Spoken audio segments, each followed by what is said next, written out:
Olá pessoal, tudo bem? Estou de volta para mais uma aula com vocês, sou a professora Deli e hoje vamos falar sobre territórios indígenas e quilombolas, no nosso país. Vamos ver algumas situações e relembrar algumas questões sobre os indígenas e sobre os africanos, os quilombos, que a gente se refere, que são as regiões onde esses africanos eles ficavam refugiados, eles fugiam. Aí vamos ver algumas situações e relembrar aí da nossa história. Mas para nós iniciarmos, a gente vai começar com os indígenas, tá bom?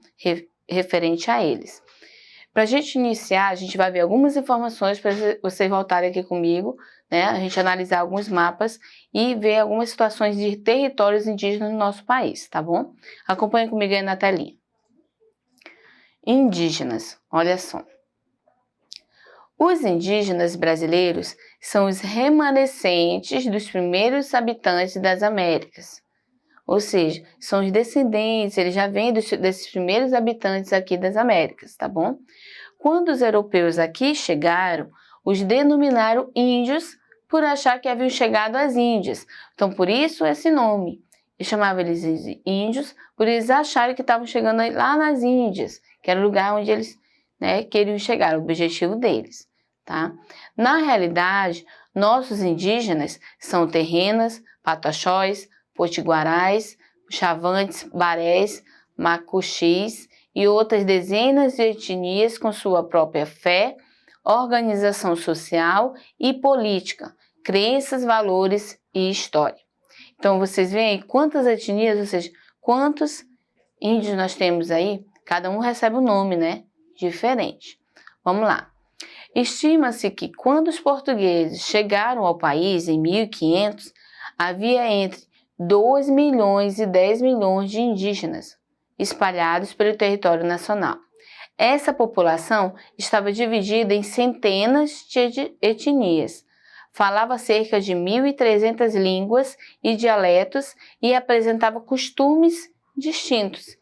Então, mesmo que todos eles foram classificados como índios, como eles eram chamados naquela época, esses indígenas, cada um tinha várias etnias, cada um tinha uma forma diferente de falar, costumes diferentes, o que não é tão diferente do que a gente está habituado. Por exemplo, se eu for para São Paulo, Nordeste, outras comidas, eles têm outras palavras diferentes. Então, mesmo sendo do mesmo país, a gente tem essas diferenças em nosso cotidiano. E os indígenas não é diferente. Cada um tem sua crença, sua fé, seus costumes e seu idioma, o seu próprio idioma ali, dependendo da etnia do grupo que ele faz parte, tá bom? Continuando aí na telinha, vamos lá. O processo de aculturação ou extinção dos indígenas seguiu os passos da colonização, do litoral ao interior, e de suas faces, o extrativismo, o plantio da cana-de-açúcar e a mineração. Até os anos de 1970, a lei brasileira considerava os índios relativamente incapazes, estabelecendo a tutela do Estado para integrá-los à sociedade nacional.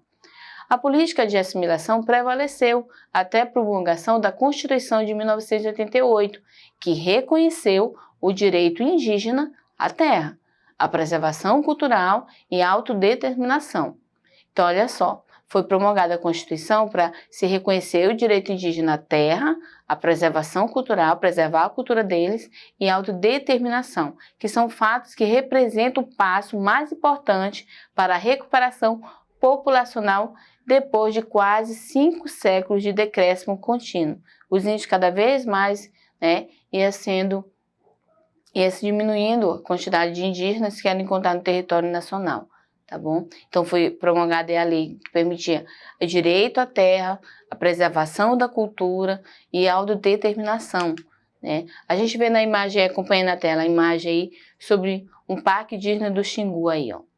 Olha só, a gente vê a oca, como eles estão organizados, que a gente se refere a oca, e olha só a informação. Os indígenas têm como organização básica a aldeia ou a taba, formadas pelas ocas ou malocas, dispostas em círculos onde haviam as famílias. Vocês estão vendo aí as malocas, como a gente fala, ou ocas ou malocas, né? Tem esses dois termos aí, onde eles ficavam organizados. Ocas em forma circular, como vocês verem aí, e é uma imagem do Parque Indígena do Xingu, tá bom? Então, essa é a organização básica de uma aldeia ou taba, como ele se refere. Tem essas denominações diferentes, mas todas são a mesma coisa, tá bom? Então, continuando, ó, vocês vão ver o mapa aí, o mapa geral do Brasil, onde a gente vê pela legenda as regiões. Primeiro está dividido em regiões norte, nordeste, sul, sudeste, sul e centro-oeste, né, cada um com cores diferentes, e as localizações de algumas denominações indígenas aí no estado, no país, tá? E a gente vê a descrição das fases. Tem áreas que vão ser demarcadas, outras vão identificar e outra demarcação. Vamos analisar esse mapa aqui comigo agora, tá? Esse mapa que nós vimos aí na telinha. Esse mapa que nós vimos aí é exatamente esse que eu tô com ele aqui, tá? Nesse mapa a gente vê, como eu falei, as regiões. Aqui é o norte, toda essa parte verdezinha do mapa é região norte. Nordeste, que é essa parte amarela aqui, de acordo com a legenda, ó. Sudeste, que é essa região rosinha. Essa cor mais clarinha, ó, centro-oeste. E sul, que é essa parte roxa, né? Roxa aqui. Vamos ver agora, pela legenda também, ó, tem áreas que é para demarcar, dizer se é dos indígenas, áreas a serem demarcadas, tá? Então, essas áreas laranjas, vocês estão vendo, ó? Essas áreas laranjas, todas essas bolinhas laranjas que estão identificadas no mapa, outras maiores, outras menores, vocês veem aí no mapa, ó, tá? São para ser demarcadas como áreas indígenas ainda. A área verde é a identificar, ou seja, saber se é ou não, tá? Que, ó, verdezinha, que não são muitas, né? São menores que essas partes laranja, e tem ainda em vermelho, ó, em demarcação. Tá em processo ainda, olha só. Em demarcação, que são essas regiões em vermelho que a gente vê aqui. A gente vê aqui ao lado os nomes Yanomami, Vale do Javari, Alto Rio Negro. Tem os nomes aqui de cada região dessa. Aqui nós temos 41. E os estados, ó, muitas vezes que elas fazem parte. Canamari do Rio Juruá, em Amazonas, ó. Tem várias aqui, que elas estão denominadas, ó. Área 1, ó, que é Yanomami, que é essa região aqui, ó, que tá o número 1, tá? Número 1, Yanomami, ó, que é esse aqui. Aqui é o 7, ó, que é o Parque do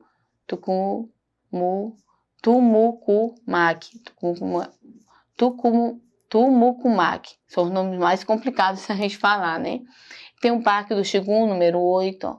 Parque do Xingu, que é aquela imagem que nós estávamos se referindo, que é aqui, ó. É aqui o número 8, Parque do Xingu.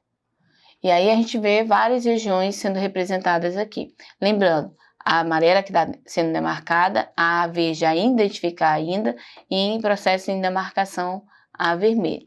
Vamos analisar o nosso estado aqui, o Acre, ó. Se a gente for analisar, que faz parte aqui da região norte, ó.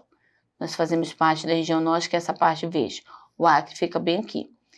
Se você observar, nós temos regiões a ser demarcada, a identificar ainda e em processo de demarcação, em demarcação, tá? A gente vê algumas regiões ainda aqui, ó, em nosso estado, tá? Temos as 3 situações aqui. Tem outros estados que é muito pouco esse fluxo, ó. A gente vê poucas aqui no sudeste, ó, muito pouco. No nordeste não tem muito também. Centraliza a maior parte, ó, na região norte aqui e pegando parte do centro-oeste, ó, do nosso país. Na nossa informação anterior, nós vimos que aconteceu o processo de colonização dessa região aqui, ó, litoral, dessa região aqui próxima ao mar. As embarcações chegavam aqui e tomavam conta, entrando, ó, de maneira do litoral ao interior, que ele fala do litoral, que é essa parte aqui, ao interior. Foram entrando, adentrando o nosso país, essa colonização.